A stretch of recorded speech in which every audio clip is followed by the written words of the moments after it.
ایک دور کا ذکر ہے جب علم کا معیار کتابوں کے صفوں سے زیادہ انسان کے اندر کے خلوص میں تولا جاتا تھا۔ ملتان کے قدیمی مضافات میں بستی سے دور نہر کے کنارے ایک پرانی خانقاہ واقع تھی جسے لوگ حجرائے حکمت کہتے تھے۔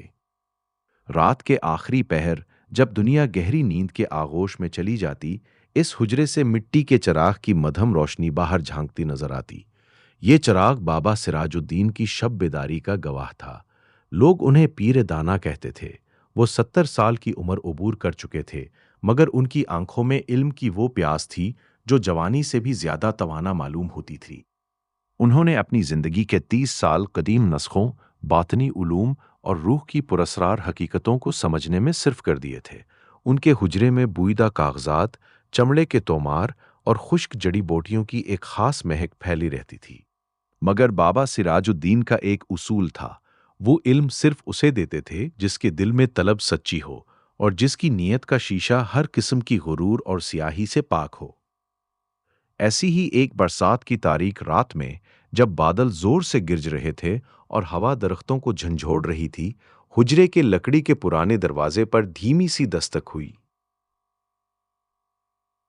مگر بابا سراج الدین کا ایک اصول تھا، وہ علم صرف اسے دیتے تھے جس کے دل میں طلب سچی ہو اور جس کی نیت کا شیشہ ہر قسم کی غرور اور سیاہی سے پاک ہو۔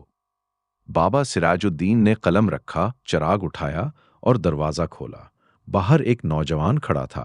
اس کے کپڑے بارش کے پانی سے شرابور تھے اور اس کے چہرے پر تھکن کے ساتھ ساتھ ایک گہرا اضطراب تھا۔ یہ نوجوان عثمان تھا، ایک ایسا شخص جو زندگی کی الجھنوں، ناکامیوں اور اندرونی بے چینی سے تنگ آ کر سکون کی تلاش میں نکلا تھا۔ بابا جی، میں طویل سفر طے کر کے آیا ہوں۔ میں اپنی زندگی سے ہٹ چکا ہوں۔ میں جب بھی کوئی نیک، بڑا یا پختہ کام کرنے کا ارادہ کرتا ہوں، میرے اندر کا کوئی خبیث وسوسہ، کوئی نامعلوم خوف میرے قدم زنجیر کر دیتا ہے۔ مجھے بتائیے، انسان اپنے ارادے کو لوہے کی طرح مضبوط اور روح کو بیدار کیسے کرے؟ بابا سراج الدین نے عثمان کی آنکھوں میں جھانکا۔ وہاں کوئی غرور نہیں تھا، صرف ایک سچے طالب کا درد تھا۔ بابا جی نے مسکرا کر اسے اندر بلایا، ایک خشک چادر اس کے شانہ پر ڈالی اور چائے کا گرم پیالہ اس کے آگے رکھ دیا۔ بابا جی نے کچھ دیر خاموشی اختیار کی۔ حجرے میں صرف بارش کے قطرات کی آواز گونج رہی تھی۔ پھر بابا جی نے زمین سے مٹی کی ایک چھوٹی سی پیالی اٹھائی جس میں تھوڑا سا گندا پانی تھا۔ اس پیالی کو دیکھو، کیا اس میں آسمان کا عکس نظر آتا ہے؟ نہیں بابا جی، پانی گدلا ہے اور اس کی سطح پر ہلچل ہے۔ انسان کا دل بھی اس پیالی کی مانند ہے۔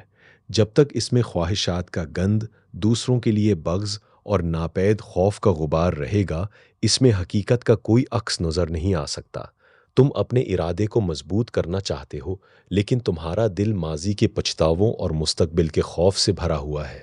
بابا جی اٹھ کھڑے ہوئے اور دیوار پر ٹنگے ہوئے ایک پرانے آئینے کے سامنے جا کر رک گئے۔ سنو عثمان، روح کی پرواز کے لیے 3 بنیادی ستون ہوتے ہیں۔ اگر ان میں سے ایک بھی کمزور ہو جائے تو انسان کا ارادہ ٹوٹ کر بکھر جاتا ہے۔ پہلا ستون، نیت کا خالص ہونا۔ جب تم کوئی کام شروع کرتے ہو تو اپنے آپ سے پوچھو کہ یہ کام کس کے لیے ہے۔ اگر اس میں خود نمائی یا دنیاوی غرور شامل ہے تو وہ ارادہ اندر سے کھوکھلا ہوگا۔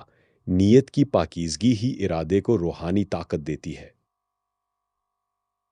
دوسرا ستون، خلوت اور ضبط نفس۔ جو شخص اپنی زبان، اپنی آنکھ اور اپنے خیالات پر قابو نہیں رکھ سکتا، اس کا ارادہ کبھی پختہ نہیں ہو سکتا۔ زبان کا ضبط دل کو سکون دیتا ہے اور آنکھ کا ضبط فکر کو پاک رکھتا ہے۔ تیسرا ستون، استقامت۔ روحانی بیداری یا کامیابی ایک دن کا معجزہ نہیں ہے۔ یہ 30 برسوں کے مطالعے، ریاضت اور روزمرہ کی چھوٹی چھوٹی قربانیوں کی طرح ایک مسلسل جدوجہد ہے۔ بابا جی، میں نیت بھی پاک کرنا چاہتا ہوں اور ضبط بھی سیکھنا چاہتا ہوں، مگر جب اندر کی تاریکی گھیر لے تو انسان کیا کرے؟ بابا سراج الدین نے اپنے ہاتھوں میں چراغ اٹھایا اور اسے عثمان کی آنکھوں کے سامنے لائے۔ یہ چراغ دیکھ رہے ہو، اس کے اندر تیل بھی ہے اور بتی بھی، مگر جب تک اس میں آگ نہ لگائی جائے یہ روشنی نہیں دے سکتا۔ انسان کے اندر بھی تمام صلاحیتیں، تمام قوتیں موجود ہوتی ہیں، مگر وہ آگ جو اسے بیدار کرتی ہے وہ ہے شوق حقیقی اور پختہ فیصلہ۔ ایک کسان جب کھیت میں بیج بوتا ہے تو وہ روزانہ مٹی کو کھود کر نہیں دیکھتا کہ بیج اگا یا نہیں۔ وہ صبر کرتا ہے، پانی دیتا ہے اور رب پر بھروسہ رکھتا ہے۔ ارادہ بھی ایک بیج کی مانند ہے، اسے اپنے اندر بو دو اور شک و شبہ کے خنجر سے اسے روزانہ زخمی نہ کرو۔ عثمان کو یوں لگا جیسے اس کے دماغ کے بند کواڑ کھل رہے ہوں۔ جو خوف اسے سالوں سے جکڑے ہوئے تھے وہ بابا جی کی باتوں کی گرمی سے پگھلنے لگے تھے۔ رات کا آخری پہر ڈھل رہا تھا، باہر بارش تھم چکی تھی اور افق سے صبح کی پہلی کرن پھوٹنے کو تھی۔ جا عثمان، آج سے اپنے ماضی کے خوف کو دفن کر دو۔ جو وقت گزر گیا وہ تمہارا نہیں تھا، اور جو آنے والا ہے اس پر تمہارا اختیار نہیں۔ تمہارے پاس صرف آج اور یہ لمحہ ہے۔ اپنے ارادے کو اس ایک لمحے پر مرکوز کرو اور پہلا قدم اٹھا لو، راستے خود بخود بنتے چلے جائیں گے۔ عثمان جب حجرے سے باہر نکلا تو سورج کی پہلی زرین کرنیں درختوں کے پتیوں پر چمک رہی تھیں۔ اس کے قدموں میں اب کوئی لرزش نہیں تھی، اس کی آنکھوں میں ایک نیا عزم اور دل میں ایک روشن دیوا جل چکا تھا۔ یاد رکھیے، دنیا کی کوئی قوت اس انسان کو نہیں ہرا سکتی جس کے ارادے کی بنیاد نیت کی سچائی اور رب کی ذات پر کامل بھروسے پر ہو۔ بابا سراج الدین کے حجرے سے نکلنے کے بعد عثمان کو لگا تھا کہ اس کی جنگ ختم ہو چکی ہے، مگر سچائی یہ تھی کہ حقیقی جنگ تو ابھی شروع ہونے والی تھی۔ بابا جی نے عثمان کو رخصت کرتے وقت ایک چھوٹی سی مٹی کی قندیل دی تھی اور فرمایا تھا، عثمان، یہ محض قندیل نہیں، تمہاری نیت اور استقامت کا ترازو ہے۔ اگر تمہارا ارادہ ذرا بھی متزلزل ہوا یا تمہارے قدموں میں لالچ اور خوف کا لرزہ آیا تو اس کی لو بجھ جائے گی۔ تمہیں وادی تذبذب سے گزر کر پرانی پہاڑی پر واقع سیاہ کنویں تک جانا ہوگا اور وہاں سے باطنی بصیرت کا پانی لانا ہوگا۔ عثمان نے قندیل سنبھالی، پیرے دانا کے قدم چھوئے اور اس گھنے تاریک جنگل کی طرف گامزن ہو گیا جہاں سے گزرے بغیر کوئی بھی شخص اپنے اندر کے نفاذ اور سچی طاقت کو حاصل نہیں کر سکتا تھا۔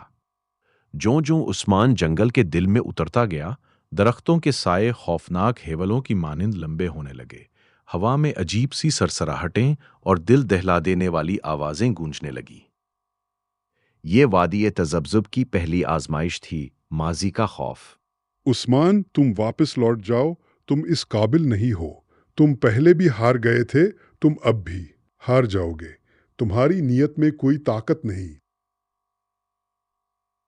عثمان کے ہاتھ میں موجود قندیل کی لو تھرلی کا شکار ہوئی اور دھیمی پڑنے لگی۔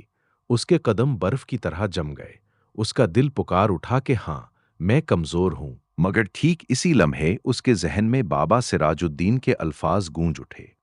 جو وقت گزر گیا وہ تمہارا نہیں تھا، اپنے ارادے کو اس ایک لمحے پر مرکوز کرو۔ میرا ماضی میری پہچان نہیں، میری پہچان میرا آج کا ارادہ ہے۔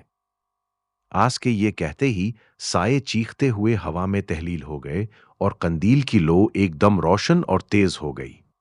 پہلی آزمائش فتح کرنے کے بعد عثمان آگے بڑھا۔ جنگل کا ماحول اچانک بدل گیا۔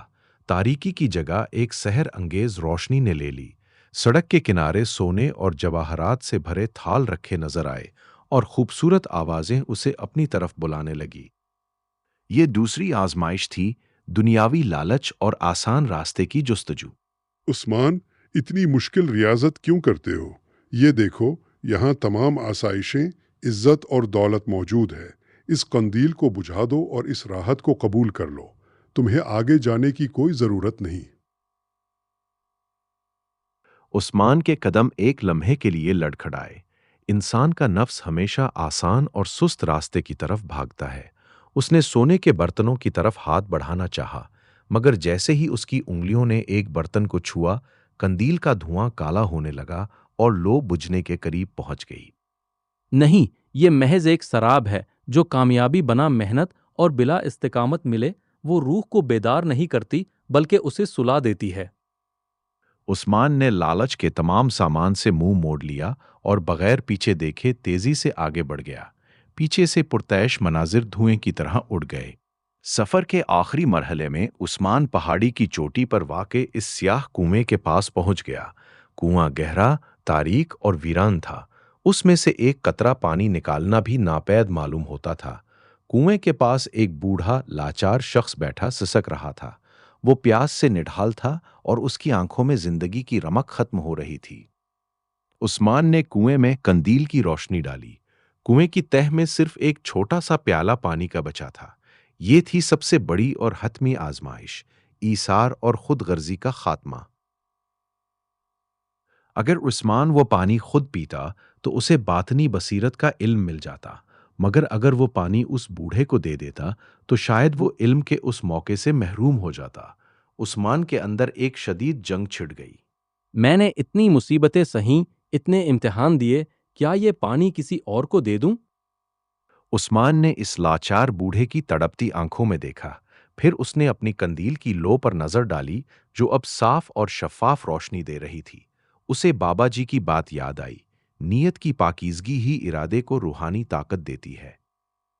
عثمان نے بغیر کسی تردد کے وہ پانی کنویں سے نکالا اور اس بوڑھے شخص کے ہونٹوں سے لگا دیا۔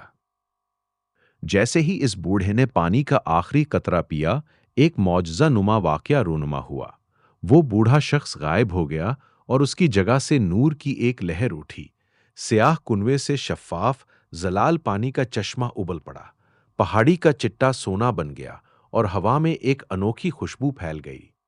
حقیقت میں وہ بوڑھا کوئی انسان نہیں، بلکہ عثمان کے اپنے نفس کی آخری آزمائش تھی۔ جب اس نے اپنے ذاتی مفاد اور خود غرضی کو قربان کیا تو اس کے باطنی حواس مکمل طور پر بیدار ہو گئے۔ اس کا ارادہ اب شیشے کی طرح شفاف اور چٹان کی طرح مضبوط ہو چکا تھا۔ اب نہ ماضی کا خوف اسے ڈرا سکتا تھا، نہ مستقبل کا لالچ اسے گمراہ کر سکتا تھا۔ عثمان جب واپس پیرے دانا کے حجرے میں پہنچا تو بابا سراج الدین اسے دیکھ کر مسکرا دیے۔ انہوں نے کوئی سوال نہ پوچھا، کیونکہ وہ عثمان کے چہرے پر پھیلے نور اور اس کی آنکھوں کے ثبات کو دیکھ چکے تھے۔ تم نے فتح پا لی عثمان۔ ارادے کی پختگی یہ نہیں کہ انسان گرے نہ، بلکہ ارادے کی پختگی یہ ہے کہ انسان ہر بار گرنے کے بعد اپنی نیت کو پاک کر کے دوبارہ کھڑا ہو جائے۔ یاد رکھیے، جب آپ کی نیت میں خلوص اور ارادے میں استقامت ہو تو کائنات کی ہر بڑی سے بڑی رکاوٹ آپ کے لیے راستے کا پتھر نہیں، بلکہ کامیابی کی سیڑھی بن جاتی ہے۔